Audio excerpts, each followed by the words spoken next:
Hi, everybody. Today's Wednesday, June 25th, 2025, and our friends Ray McGovern and John Helmer are back with us. Welcome back. Thank you very much, Nima. Good to see you, John. Let's get started. Anything going on?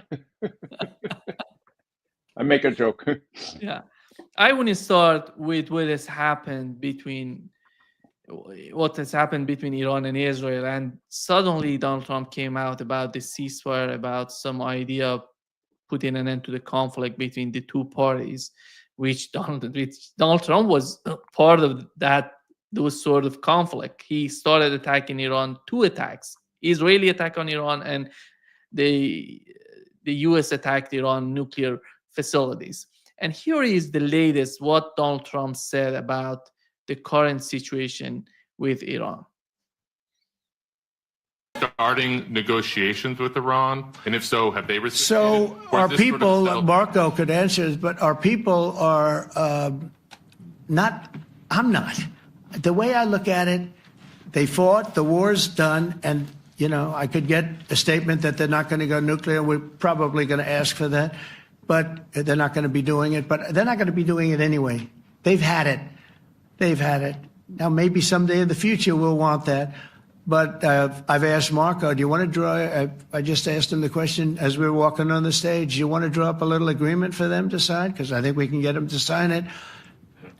I don't think it's necessary. Marco, do you want to talk about that, please? Well, Mr. President, I think President Trump has shown a willingness to meet and talk to anybody in the world who's interested in peace. I don't know of any president that's been as willing as he has to meet with anyone and talk about peace. We'd love to have peaceful relations with any country in the world. And so obviously that'll depend on Iran's willingness not just to engage in peace, but to negotiate directly with the United States, not through some third country or fourth country process. But I know of no president, probably in our modern history, that's sought peace more than President Trump has. Go ahead, Ray. You're laughing. What's the reason for that? Well, one of my interviewers expressed a little sympathy for Marco Rubio, and I commented that he was much more charitable than I. Rubio is a clown. I mean, what he said is intelligence? Intelligence is irrelevant. I mean, it doesn't matter about intelligence. We're just going to do what we can do. And the president wants peace, even though he started he joined a war of aggression with Israel. I mean, it's sort of really surreal. Now, if he's depending on Marco Rubio for advice on these key issues, he's extremely misled.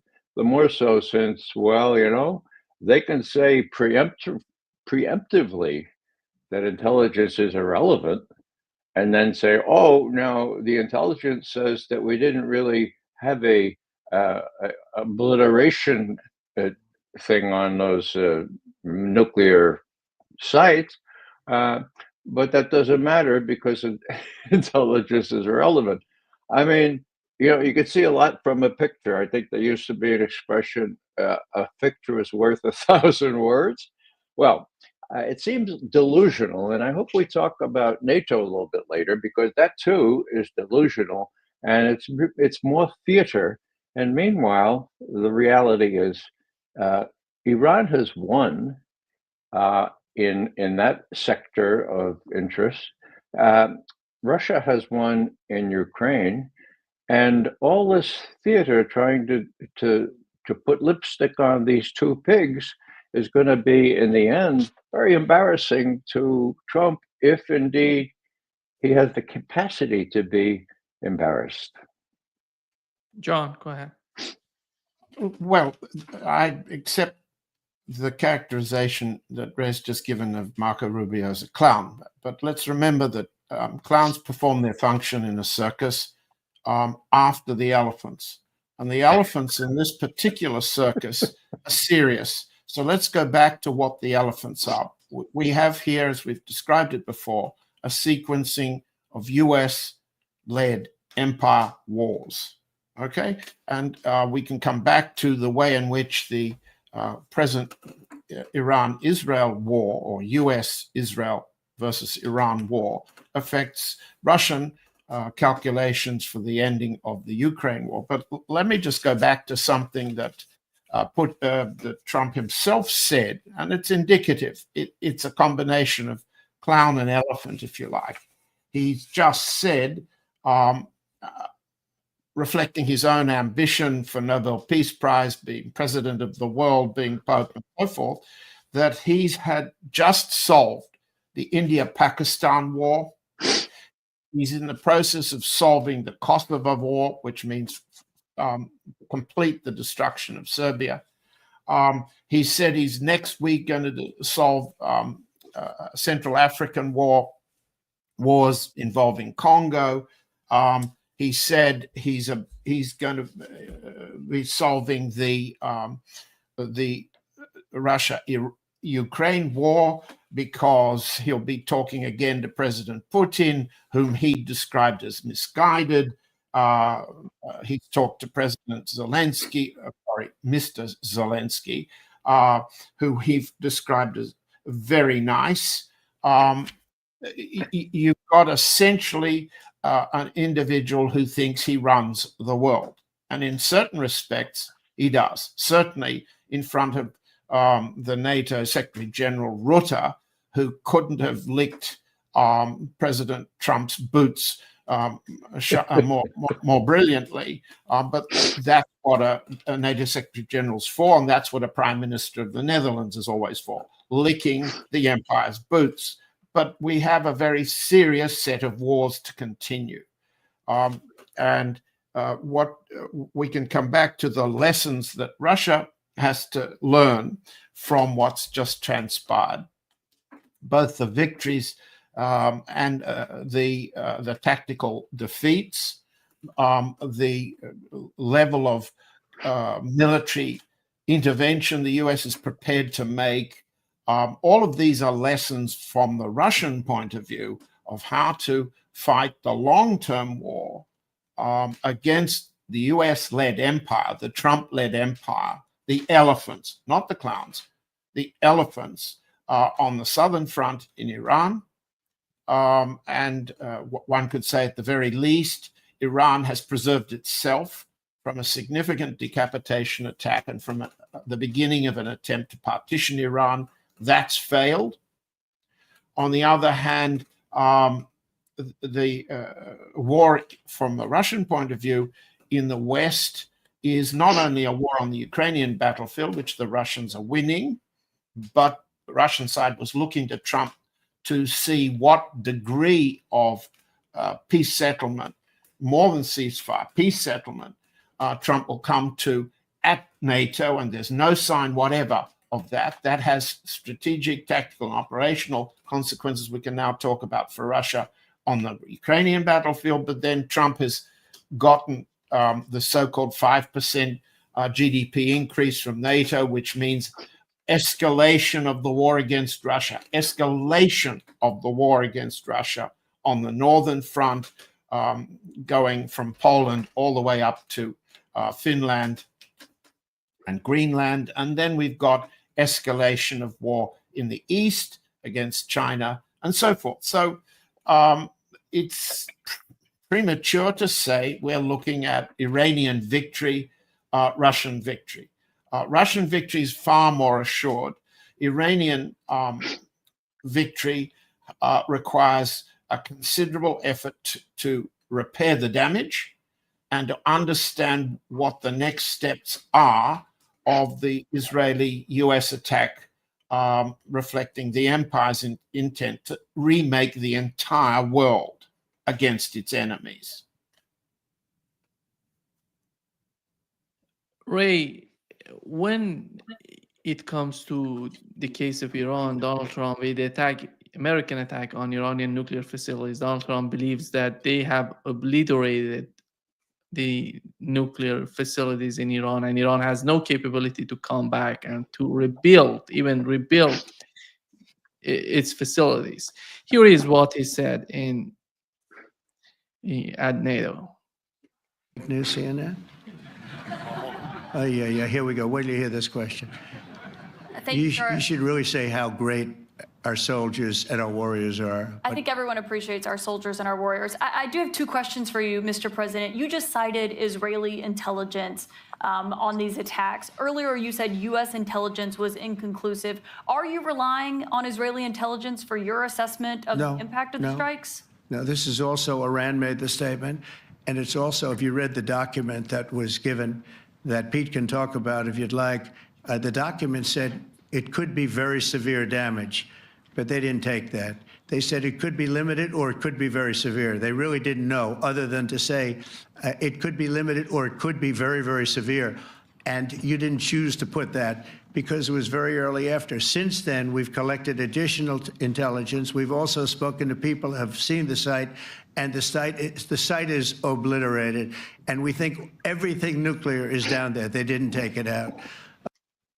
Yeah. Ray, your take on that.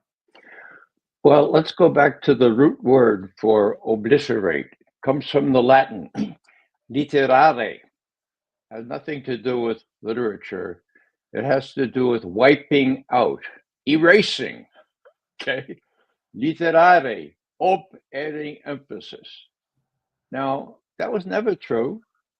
Even Cy Hirsch today has a very imaginative explanation as well. They didn't try to really obliterate it. They tried to close up all the entrances. Well, he's getting fed by many people that he talks to who happened to be right last time. But, you know, it was not obliterated. Now, there's a Donnybrook going on now between the intelligence community, DIA, the Defense Intelligence Agency in particular, who has made the point that that limited damage. They probably moved out the highly enriched uranium, and you know, not much happened, and that was leaked to the press. Now that's the Donnybrook. In other words, the intelligence professionals, the Defense Intelligence Agency that works for HEXA and that works for the Joint Chiefs of Staff, has pronounced that these things were not obliterations. They were minor casualties. You could see the holes in the ground. They didn't do anything to the enriched uranium. Besides, we all pretty much knew that those trucks that appeared 2 days before removed the highly enriched uranium. And also, you know, that the Russians have said to us, look, we'll take the highly enriched uranium. We'll keep it for safe. So you don't have to. Well, anyhow, we've got this situation here where the president's spokeswoman says, in effect, look, I know more than the intelligence community, and I say that we obliterated, just like the president said, we obliterated. My God, you know, I mean, I don't know how long Carolyn Levitt spent examining photographic and multispectral and radar and infrared satellite photography, but I do know how long DIA analysts did. So let's just face facts here. You can't predict the president. If he goes out on a limb, well, it'll take him a week to get back from the limb. Remember that first he said, oh, what an excellent attack the Israelis did. I knew about it, of course. I know everything, quote, end quote. Well, it was just a matter of several hours later when he said, well, I didn't know about it. No, that's when the Iranians started to beat the Israelis, okay? So he's totally unpredictable. John and I have a full-time job trying to get some sense out of the chaos. It's really, really hard. I've been around a long time. It's harder now to predict or to think about what the president is going to do next, harder now than the 6 decades that I have spent trying to do that with respect to the Kremlin. Go ahead, John. Look, I understand the audience watching us want to know right now who's winning, who's losing, how much blood is on the floor, and whose blood it is. On the issue of the attack on the 3 nuclear sites, it's a mistake to confuse intelligence that's tactical what exactly was damaged on the ground from this operation, and intelligence, political and military intent for the next round of operations, and for the strategic objective of the United States and Israel to destroy Iran in its present form and remake it so that it becomes once again a vassal, pardon me, of the US and will serve the US purpose. Okay, so the exact argument about what those trucks took in on the road, I've seen the pictures too, whether they brought in earth to create a buffer against explosive, whether they took out centrifuges, stocks of the 400 grams or more of enriched bomb-grade uranium or whatever grade uranium. All of this is a focus on a particular tactical operation, which the president wants to claim as a massive strategic success, as essentially a warning.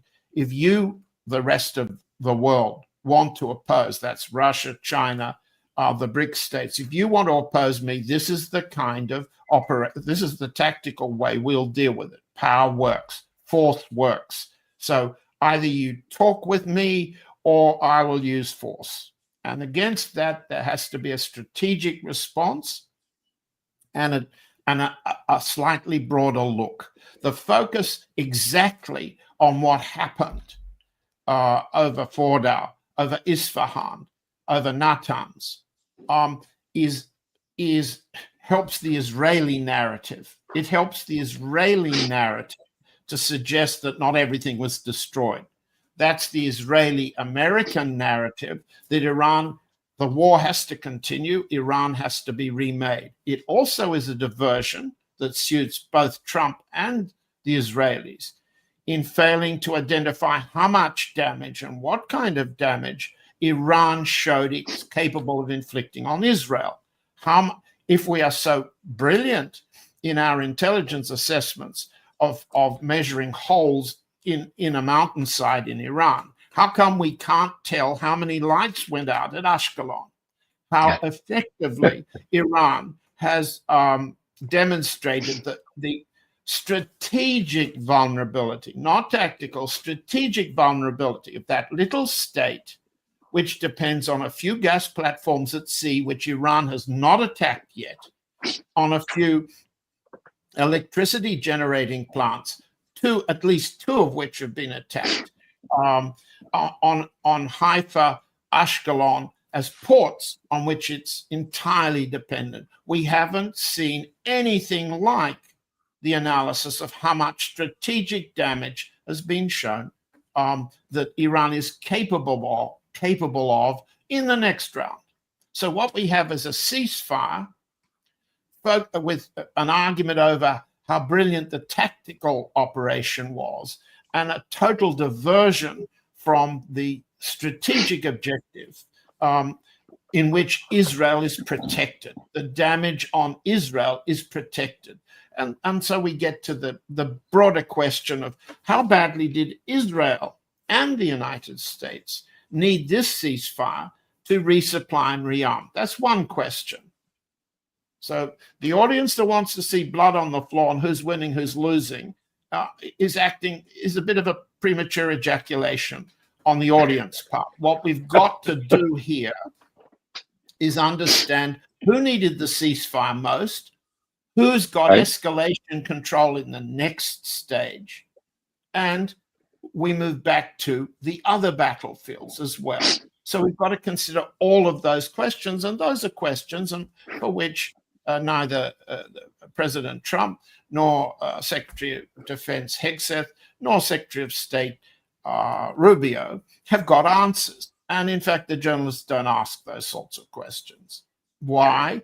Because nobody wants to look at what the elephants intend to do next. They want to focus on the clowns. And that's both domestic political, it's Israeli politics, it's NATO politics, and it's not central to the fight that continues. So ceasefire is no more than it says. It's a rest between rounds, boxing rounds. And I've suggested before here, and in print, we've got a rope-a-dope strategy in which one country's taking all the punishment, it's being exposed to having all that punishment, that's Iran. But if it can take the punishment longer than the other country, Israel, it's very clear from Muhammad Ali's example, who wins rope-a-dope. But this is simply the bell between the rounds. Yeah, well, Nima, let me comment. You saw I think she's from CNN, the questioner asking Donald Trump about where is he getting the stuff about everything was obliterated? Is it from the Israelis? Well, she could have come in with two guns blazing and said, your own intelligence says that that's a lie, but she didn't. She didn't want to have to pay her way back home, okay? Now, what does that mean? It means that things are changing with respect to the mainstream press. Now, CNN has never liked Donald Trump, but they're asking real questions now, and so is CBS. Margaret Brennan, for God's sake. When she had Rubio on, she made a fool of him because, as we say in the States, nevertheless, she persisted. She said, look, your intelligence agency said they're not working on a nuclear weapon. What's with you here? And he says, that's irrelevant. He said, that doesn't matter. Well, that's because the administration and everybody else is conflating a nuclear weapon with high-level enrichment of uranium.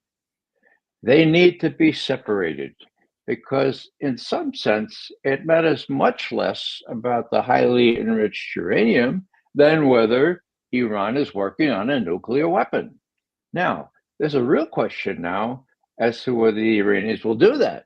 Most people think, oh my God, with this provocation, that's the most natural thing they'll do. They'll violate the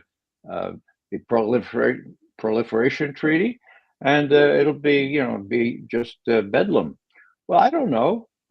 There's a religious element to this, and the Iranians have already shown that they can retaliate non-nuclear and really destroy some key facilities in Israel. So what I'm saying here is that there is this distinction, and it obfuscates things to focus just on the uranium enrichment when that's not the issue. The issue is whether they have a nuclear weapon. Now, the intelligence community has said consistently since 2007 they don't have one and they're not working on, and they said that with high confidence and unanimously, and they've said that every year up into and including March of this year. So what does that mean? Well, question is, how soon could they get one if they change their mind? And the answer to that was given by the previous CIA director, William Burns, who not noted for his credibility, but on the way out, 2 weeks before he was out of office, he said, oh, and by the way, sotto voce, I'm going to be honest about something that really matters. By the way, the Iranians are still not working on a nuclear weapon. And remember what I said in October, says Bill Burns, if they so much as start doing that, we have all kinds of capabilities. We will find that out very quickly, okay? And our allies will find it out. In other words, we've got this place wired. We got cameras all over the place. Maybe not so many after Iran got out of the JCPOA, but with cameras, we've got satellites that have not only photographic intelligence, but radar and infrared and multispectral. We'll find out, as Bill Burns says, almost immediately. So what we have here is the president and Israel pushing on an open door, okay? Iran must not be allowed to get a nuclear weapon, okay? Well, that implies that they're working on one. They're not. It's sort of like my friend Larry Johnson said to me, Ray, it's sort of like Ray McGovern must not be allowed to get a Maserati. I don't know. I have no wish to have a Maserati. I got a small Chevy, So it's pushing on an open door. And before I finish, just let me say that it's the same thing with respect to NATO. Now, is there any evidence that Russia intends to take all of Ukraine, much less Poland and the Baltic states?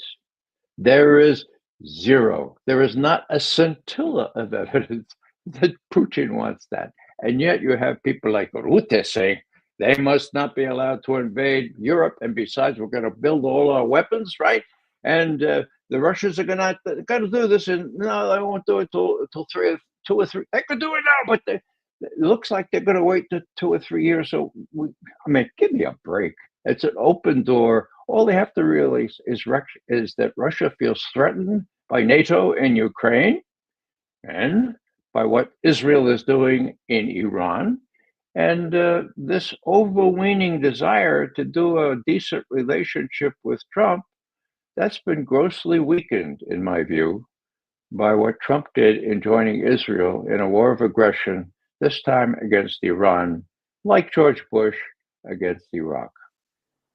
John, what you've not mentioned or Ray didn't mention is that it doesn't seem, as John, I don't know if you watched John Kerry interview recently with Christiane Amanpour. He said that the Iranian nuclear program is not something physical to be destroyed. It's the knowledge that exists in Iran. You cannot destroy that. The Trump administration should understand this if they want to find a solution for the conflict for the Iranian nuclear program. And in my opinion, they're not that much stupid to go against Iran just for the sake of destroying Iranian nuclear facilities or Iranian nuclear enrichment. I don't know, the enriched uranium in Iran. But it seems that the whole operation was about the regime change. It comes out with something big that could bring some sort of riot, some sort of rising, some sort of the name of operation is Rising Lions. They're not talking about Israelis, they're talking about Iranian lions coming out and overthrow the government in Iran. Your take on that? Well, first of all, John Kerry has been an opportunistic liar his entire life. My very first book, my very first study was of the Vietnam veterans against the war and the way in which the American army was divided in Vietnam. Kerry began his career seizing control of Vietnam veterans against the war, a very important opposition movement. He's a liar and an opportunist, and he'll half tell the truth if it advances his career on any number of issues. He ended his career lying his head off over whether it was a Ukrainian-fired missile that brought down MH17, right. or a Russian one, and claiming that there was a US satellite image which was never presented in all the years after he made those lies. So nothing at all that John Kerry ever says or said should be taken at face value. On the other hand, the meaning is as you've just said, Nima, the problem for Israel and the United States is that so long as Israel claims to have a nuclear monopoly in the Middle East, it can threaten to destroy any other country. And Iran is the last of the countries left to resist after the destruction of Libya, Syria, and all the others, Lebanon and so on, and the Palestinian movement and Gaza. I'm not leaving out any of the war crimes, and I'm not excusing any of the other US-led operations in North Africa with Egypt and so on. This is a long-term campaign. It has been there since World War II, since the US landed in Morocco, 1943. It's not a new neocon invention. It's an imperial operation, and it continues. And what Iran must do in this strategic imbalance is to deter an Israeli attack at the nuclear level, if need be. As Ray's just said, Iran has developed conventional armed missile capabilities to inflict a level of damage that Israel can't withstand. And the way to understand how badly, how vulnerable Israel is to conventional Iranian attack is to look at the bond markets, the money markets, and follow whether the market for money is betting on Israel's long-term survival in the future. And that's where you look to see a more accurate appraisal. In the long term, the only solution the Israelis and the United States, or the empire, the elephants, not the clowns, the elephants have come up, is regime change, just as you said, Nima. And regime change was just gone off too. Okay. Regime change was attempted by decapitation. It was attempted by a form of on the ground, let's call it terrorist, but it's simply another form of attack that relied on treason and betrayal within the Iranian leadership. It relied on significant ethnic differences, conflicts within Greater Iran between Kurds, Arabs, Azeris, Baluchis, and so on, to effectively dismantle the state so that the mind that needs to make the strategic decision to deter Israel can be broken up into pieces and becomes much more compliant. The Russian proposal for mutual security in the Middle East requires Israeli disarmament on the nuclear level, and that's not going to happen. It's basically something that the rest of the Middle East has to live with. But the Israelis have to live with a new level of vulnerability to conventional munitions. Nuclear deterrence remains a fundamental necessity on the part of anybody threatened by Israel or anybody threatened by the United States. And that's why it's important to consider as we go along, what are the long-term lessons, not just the short-term intelligence debate. That's principally at the moment a debate that makes an importance in domestic US politics, in Donald Trump's polls for the time being. It doesn't make a significant difference if we come to talk about what the resistance to the empire, resistance to the elephants must now take into account. Yeah, I agree with you, John, and thanks again for bringing up and emphasizing the nuclear aspect of this. Oh, by the way, I agree with your panegyric for John Kerry. The only article that Robert Perry turned down that I wrote way back when, 10 years ago or so, was when I excoriated John Kerry for being a charlatan, okay? Now, why did Bob Perry do that? He knew Kerry from his initial days when he threw his medal back on Vietnam. He knew Kerry from what Kerry did initially in the Congress. And he just couldn't wrap his mind around the fact that Kerry had gone really bad, you know? So I respect that. You have to be careful. Bob had much more experience than I did. That's the only thing he killed. But your panegyric for him, your praise, your eulogy for him is right on the mark. I have nothing. No, I'm from Massachusetts. Massachusetts knows fakes very well. And as my first book was about the role that the U.S. Army disintegrated in Vietnam and what caused it. And Kerry simply made a career to launch a career off that. Yeah. And in Massachusetts, he's a fake. Whether that's understood in the rest of the world, I don't know. Yeah, he's a rich guy who thinks I know somebody who went to prep school with him, all right? So you played hockey, and John Kerry brags about playing hockey on that prep school team. What was it like? He said, well, Kerry never shared the puck. You never passed to me. That's what. Okay, so let's get to the real issue here. Nuclear. My God, as I look at this whole thing, that's what this thing is all about. Who has an interest in preventing Israel from going neutral? Everyone, not only Iran, but the US, Russia, China. And so this is the way it all started, it seems to me. What we have is the Israelis being very, very smart and knowing that, yeah, we'll do this decapitation strike, and we'll raise a lot of havoc with our bombs and stuff in Iran. But that's not going to do it. We need to get the U.S. in full scale with both feet. Okay.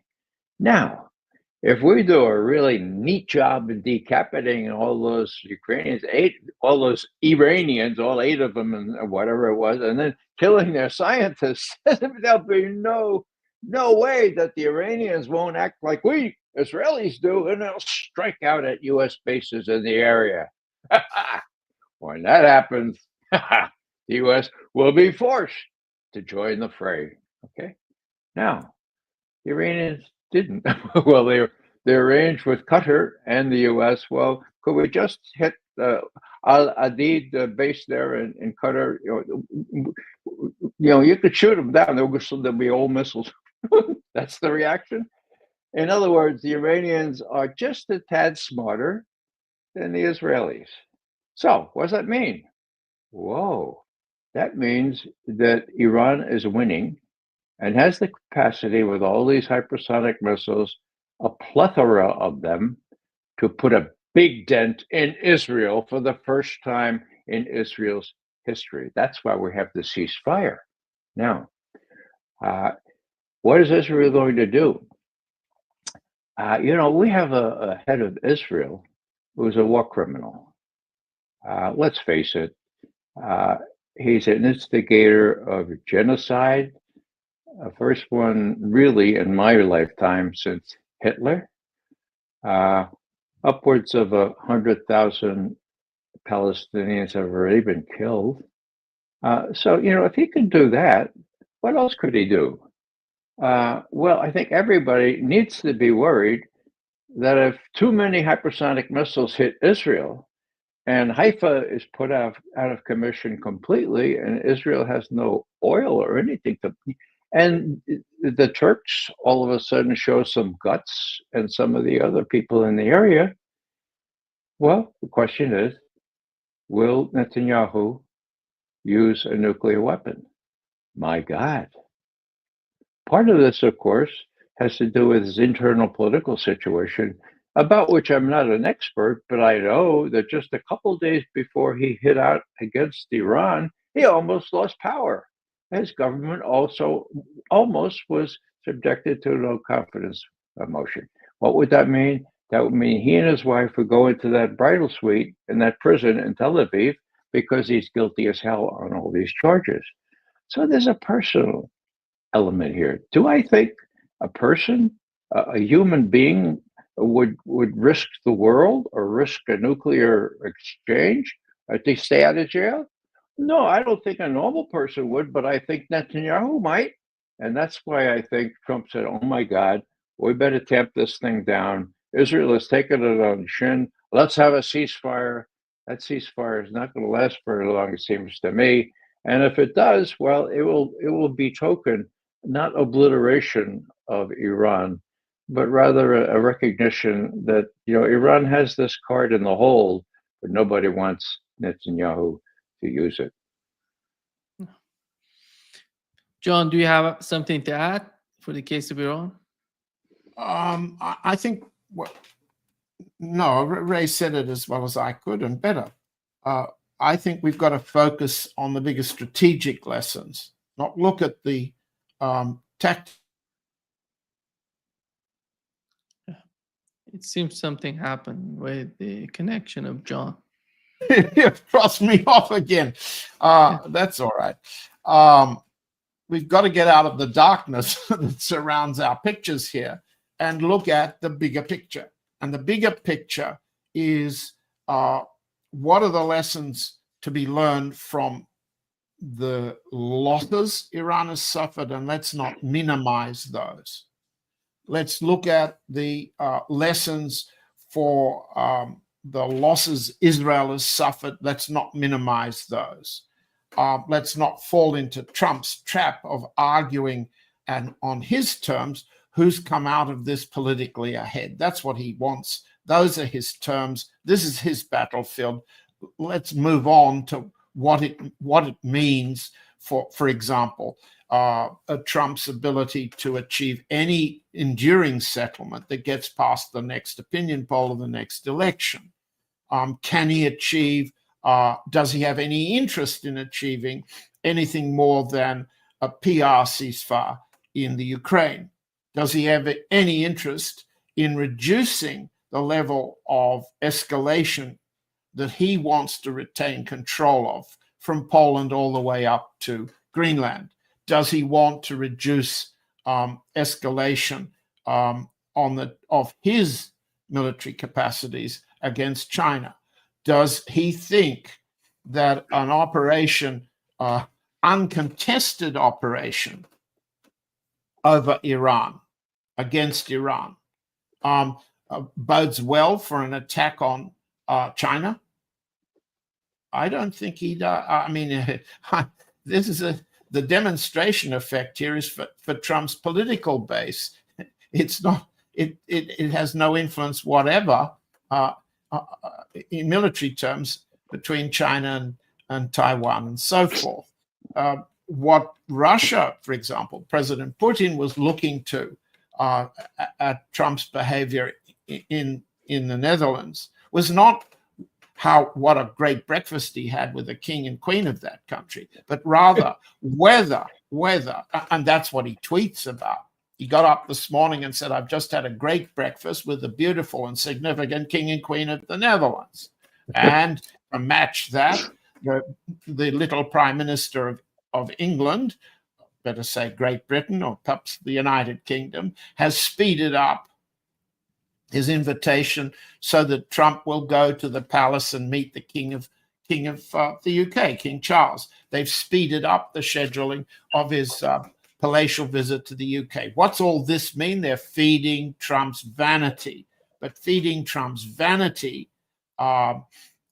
simply doesn't solve the Ukraine war. Now, the Ukraine war has a ceasefire on the table, which NATO proposes as a way of resupplying their side to go on with the war. Now, that's what this ceasefire is for in the Middle East. Israel desperately needs resupply of missile stocks and arms. We haven't seen anything like the attention of those good folk in the press room at NATO today to the number of aircraft delivering Israel's resupplies from the United States. As they happen, there's less of it to go around to go to the Ukraine front. Now, the resupply of Iran has to go through probably Turkmenistan, the railroad from China across Pakistan to Turkmenistan, and into the northern Iran from there. I've written about that a bit, but I'll look forward to anybody spending as much time on the satellite cameras telling us how fast the recovery for Iran will go through Turkmenistan, through the Caspian Sea, and what role China, Korea, and Russia will play in that process. So ceasefire simply means the bell's rung, the boxes go back to their corners, nobody's hurt so badly they can't come out again, and we will see. Now, Russia has a different problem.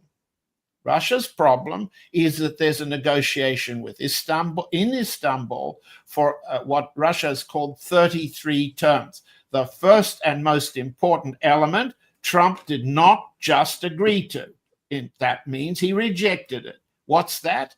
It's that NATO and the US will stop supplying new weapons to the Ukraine so it can continue its war against Russia in the hope that it can stay there long enough for everybody to get rich. Second, that Russia will continue to be weakened by this war. Okay, to reverse the war of attrition. Okay, that's what Trump did not do today, that Putin and the Stavka and the General Staff and the Security Council were looking to see. Is there any hint that the United States supports the key Russian terms for a settlement in the Ukraine? Answer, no. Has everybody got that? No. What does that mean tactically, operationally, and strategically for Russia? Right. The answer comes from Trump. The Oreshnik moment. That's the capacity to use force at its maximum capability. Now, if the Russian side uses that against the Zelensky regime, there will be no more regime. That's capitulation and surrender. Trump referred to his raid on Fordow, Isfahan, and Natanz as if it were Nagasaki and Hiroshima. He actually said, we ended the war that way. Now we're ending the war this way. So Russia has that capability, but it hasn't used it yet. Second, it reserved the, hang on a minute, Ray, I'll just finish because I'm excited and my hands are waving all over the screen. There's the fast way for Russia, the Trump way, or there's the slow way. That's fight and negotiate at the same time. And that's what President Putin and the consensus of the Kremlin advisors has been to date. That's why Admiral Kostyakov was at the meeting when earlier this week when Foreign Minister from Iran, Arakchi, came to meet. That's the first time you see a major military intelligence figure beside the president of Russia in such a discussion. There's a fight while you negotiate. There's to prepare while you have a ceasefire. There's not to make any sentimental mistakes about the enemy.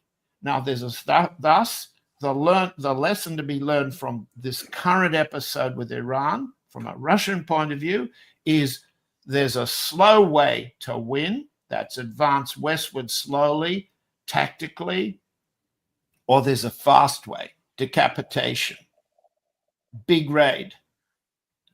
Trump's shown which side he's on, but he's also shown Russia he has no intention of reaching a real settlement. Yeah, if I could reply, doesn't matter. I mean, many folks have been predicting an Oreshnik moment for 4 weeks. It hasn't happened, and it's not going to happen. Why? Because it doesn't need to happen. The Russians are winning. They're winning faster and more conclusively than ever before. So the problem here, as I see it, is that Putin has many more doubts about Trump than he had a couple of weeks ago. And Trump is even more mercurial, more unpredictable than Putin thought just a couple of weeks ago. Now, what else?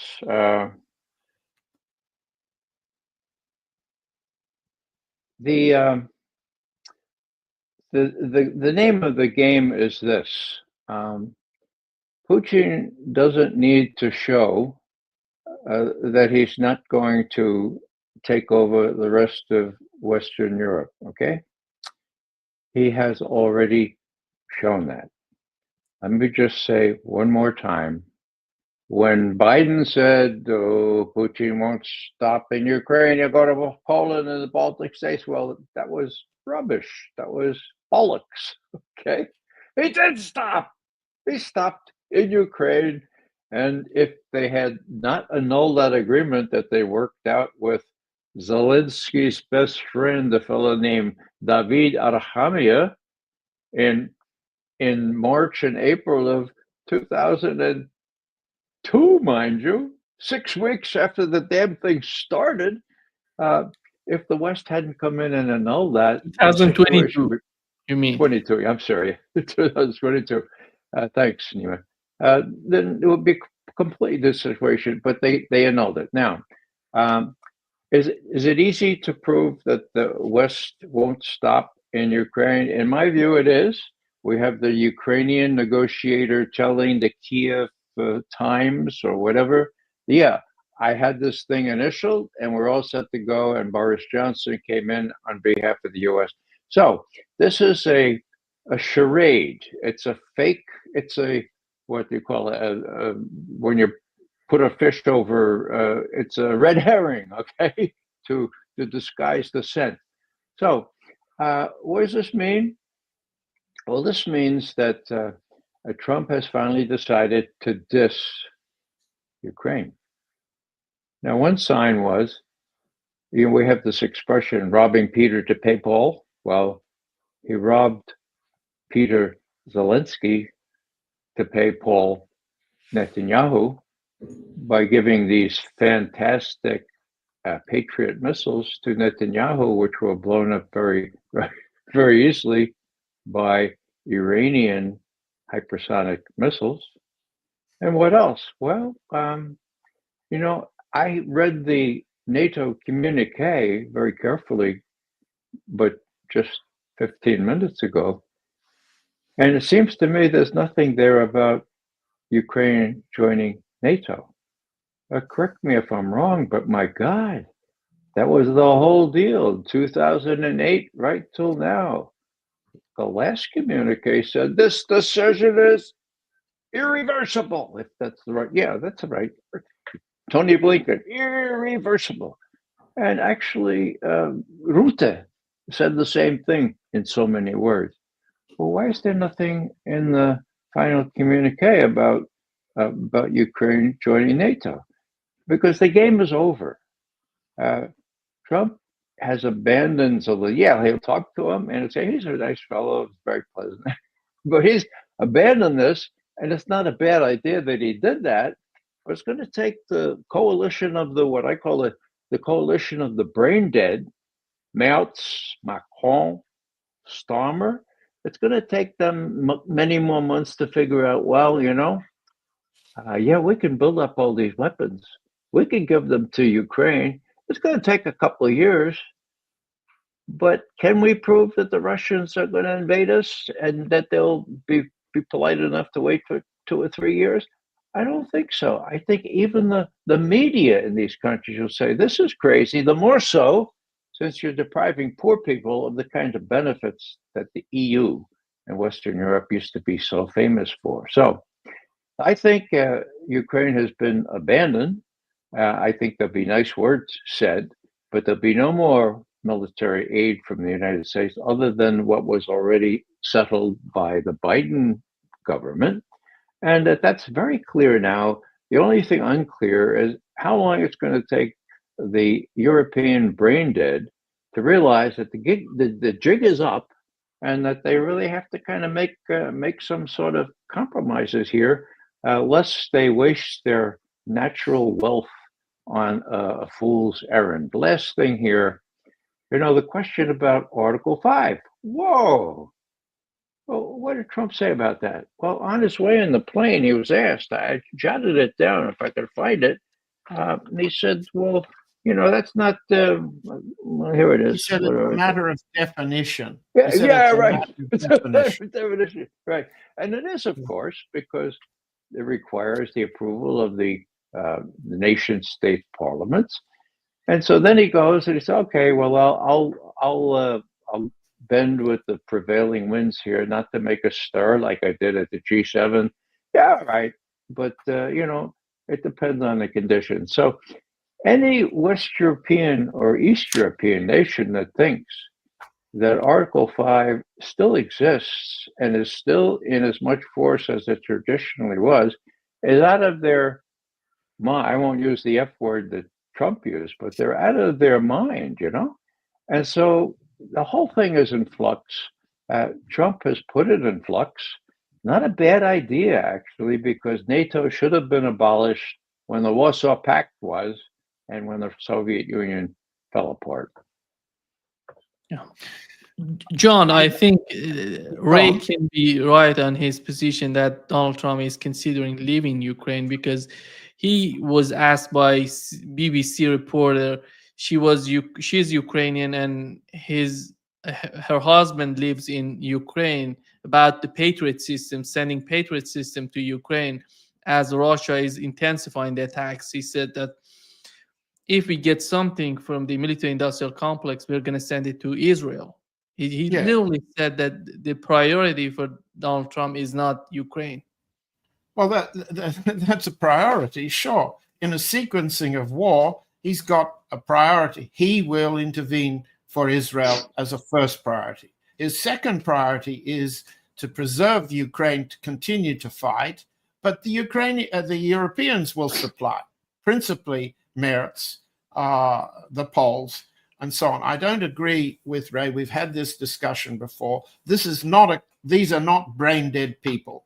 Merz, Tusk in Poland, Starmer these are weak politically. Macron is weak. Starmer is weak. Stubb in Finland is weak politically and domestically. But there is no significant sign that the media and public opinion of those countries will fight significantly to oppose the 5% NATO rearmament plan. And certainly you can't get weaker than Chancellor Merz of Germany, who's in power with a popular mandate of less than 26%. Okay, they're the coalition of the weaklings, the coalition of the quislings, if you like, but they're not brain dead. And the issue of how you go on with what they're doing against Russia isn't a question of truth. It's a question of escalation control. It's force, not words, that count. And that's what we just saw in between Israel and Iran. Escalation control means something like you deprive the Israelis of any lights to find their way to the toilet, and when they try to flush, there's no water. That's when you've achieved that by knocking out their electricity, their gas, their coal, and their ports, you have destroyed their capacity for the next round of fighting.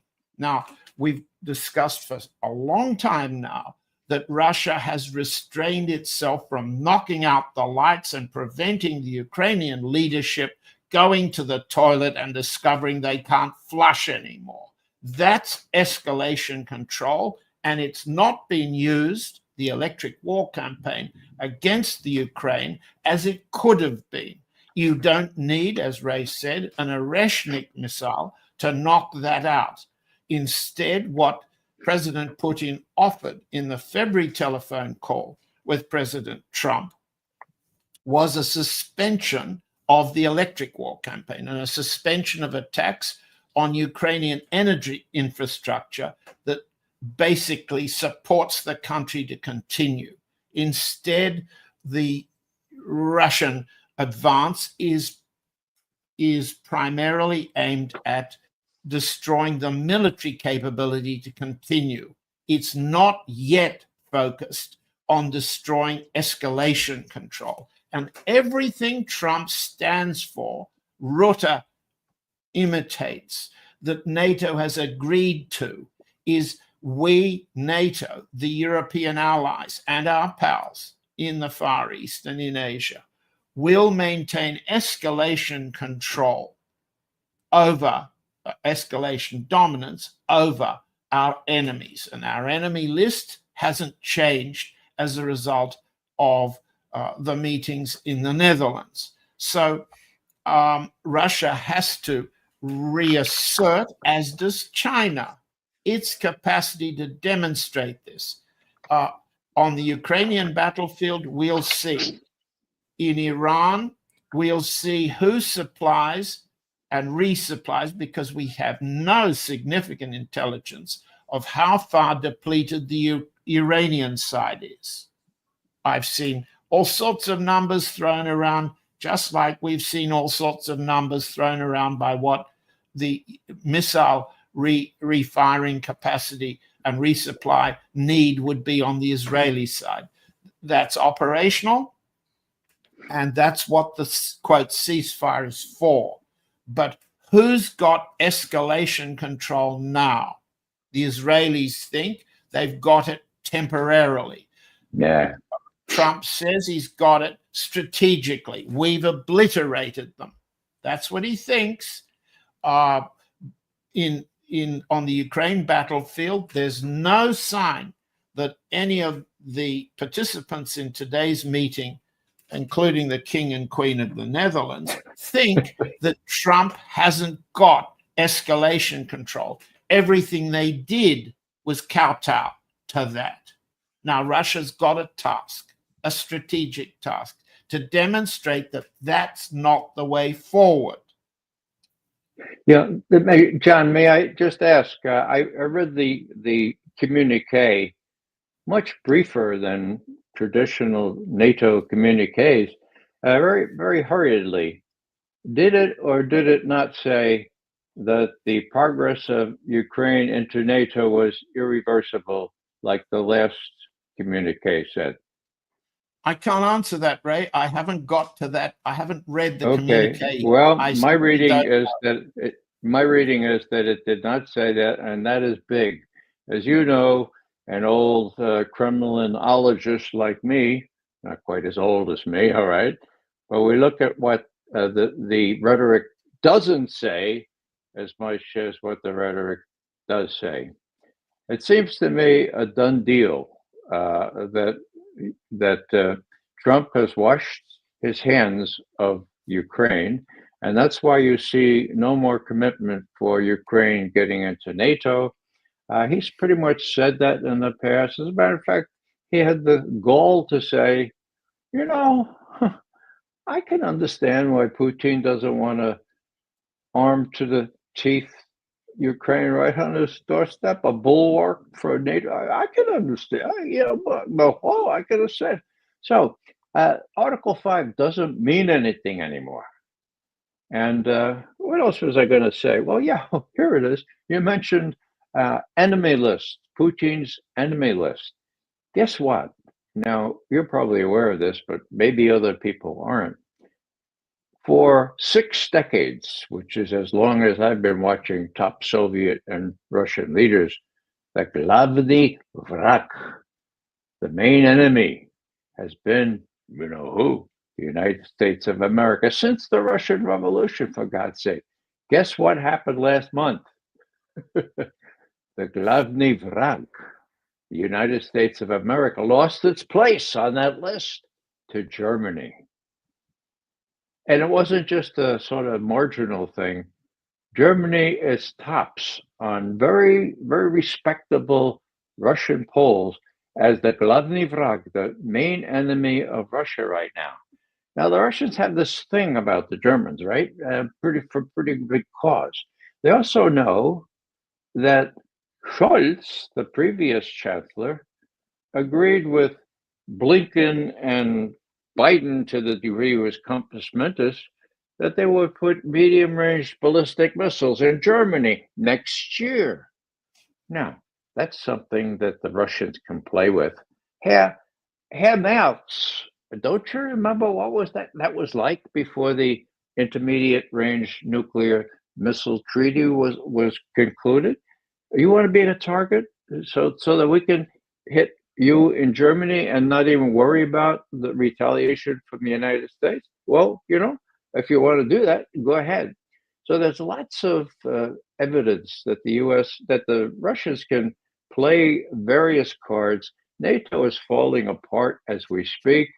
I was interviewed yesterday. We're saying, well, you spoke, Mr. McGovern, about the last NATO meeting. Did you mean the most recent? And I said, no, I meant the last, in my view, and you could take this to the whatever. This may be the last summit in NATO. If it's not, it's the last one that makes any sense in terms of indicating the path forward. NATO is hopelessly divided. It's also not very powerful. And it just takes some time for these very elite, I mean, they're well educated. I grant you that, John. They're well educated, elite political chinovniks, political hacks, to realize that, look, they have no real things to play absent the United States. And, you know, if we want to rearm our countries to the extent 5%, last thing I'll say, 5%. Oh, wow. You know, Trump today, I got him. I got him this time. I got him. They all agreed. Maybe Spain not, but they all agreed on 5%. Well, what's that mean? They're not going to be able to do it. The European countries are not going to be able to do it. And finally, they're going to say, hey, you know, we've been hoisted on our own petard here. Do we really think the Russians are going to postpone 2 or 3 years and then they'll invade us? Give me a break. There's not an iota. There's not a scintilla of evidence that Putin would like to go further than half of Ukraine, much less Poland, Baltic states. The European people are not brain dead, just their leaders. Gradually, they're going to realize when Trump is out of the game and say, well, do we want to take this on? And maybe reason will prevail. I'm not predicting that, but maybe reason will prevail. I think that we all agree that the wish behind the words will come true. But my emphasis here is on force, not words. Force is what counts. Force is what determines the outcome of the Ukraine war now. Now, there are Right. 2 tests. They're not Article 5. As you said, it's subject to individual interpretation, and Trump was right. It's subject to definition by each country looking at its own interest. Nor are we need to be concerned about Ukrainian membership or non-membership of NATO that brings it under Article 5. These are words. The force test of this meeting in NATO is whether the US, the British, and NATO will stop intelligence sharing that enables the Ukraine to attack Russia inland and along the battlefield. Will intelligence sharing stop, pause, or continue as if nothing has happened? Second, and these are the fundamental terms on the Istanbul table. First, the stop of intelligence sharing, the stop of arms deliveries. Not a pause because Trump is moving patriots, which the Russians have shown they can defeat any day in Ukraine.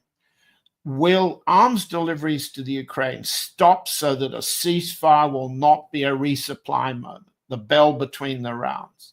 Second, will intelligence sharing stop so that Ukraine will lose the capacity to escalate against Russia, as we just saw early this month?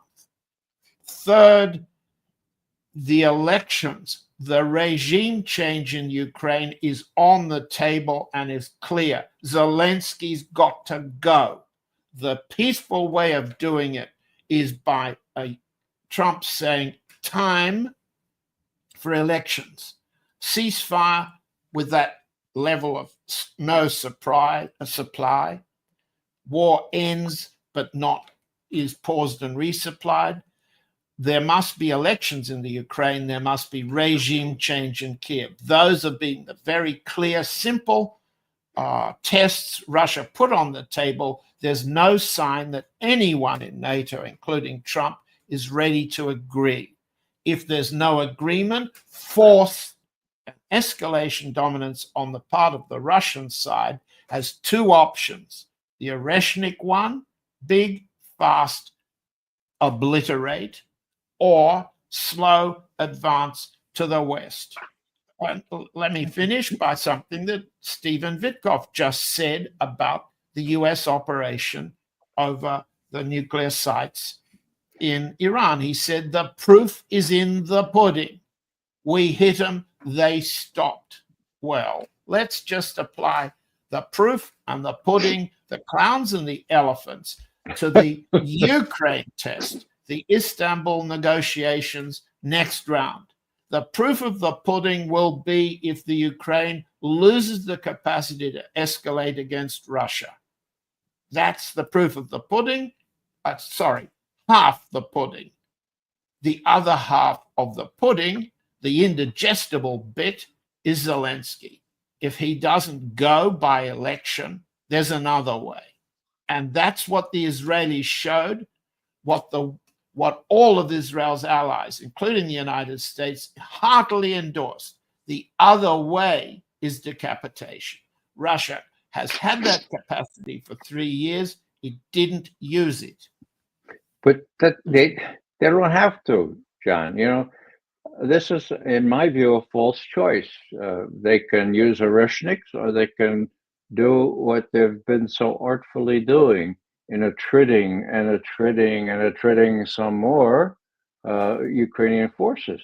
It's not so much territory, as you well know. It has to do with demilitarization. That is, making sure they knock Ukrainian forces out of action. So I would just say on these two things, on intelligence sharing and arms deliveries, I think the arms deliveries are over. There's some more that's been appropriated and that will continue to filter through. They're in the pipeline. But I don't think Trump is going to go back to Congress and say, oh, well, just maybe 10 billion more, or maybe like last year, 13. But he's not going to do that. So we could forget about arms deliveries. Do the